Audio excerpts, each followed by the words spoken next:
Kita tentunya berurusan dengan orang-orang di sekitar kita. Ada yang menyenangkan, ada juga yang membuat kita kesal, ada juga yang membuat kita marah, emosi.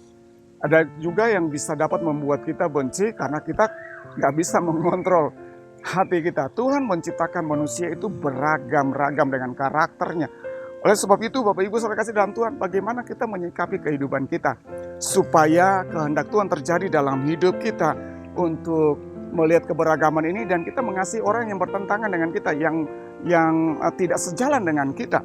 Nah, saya bacakan di dalam Matius pasal yang kelima ayat yang ke-44.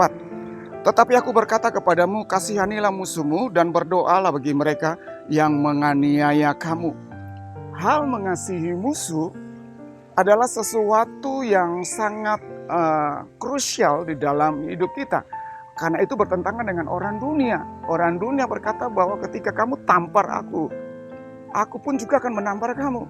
Tapi Yesus mengajar ketika engkau dipukul, ketika engkau ditampar pipi kiri, berikanlah pipi kanan. Ini adalah sesuatu yang terbalik dengan dunia, saudaraku. Oleh karena itu dunia mengajar untuk membalas kejahatan dengan kejahatan. Perbuatan jahat yang dilakukan orang terhadap kita, siapapun yang menyakiti kita dan melukai kita, kita harus balas setimpal. Tetapi Yesus berkata tidak. Ketika musuhmu melakukan kejahatan, engkau harus berbuat baik kepada dia. Bukankah di sekitar kita, di lingkungan kita, dalam pekerjaan kita, tempat di mana kita beraktivitas, ada orang-orang yang membenci kita karena mungkin latar belakang kita tidak seagama dengan mereka, tidak seiman dengan mereka, dan mereka membenci kita, ditaruh di tempat yang kering.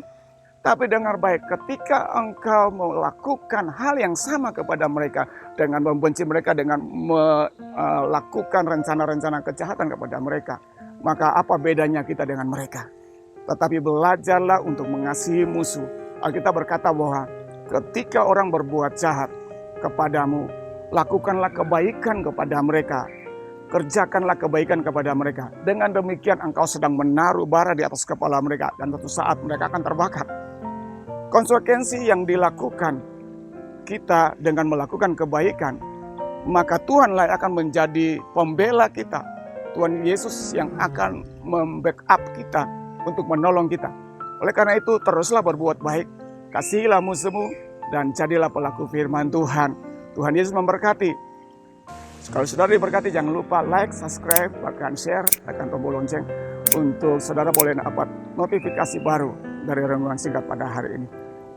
Tuhan Yesus memberkati. Haleluya.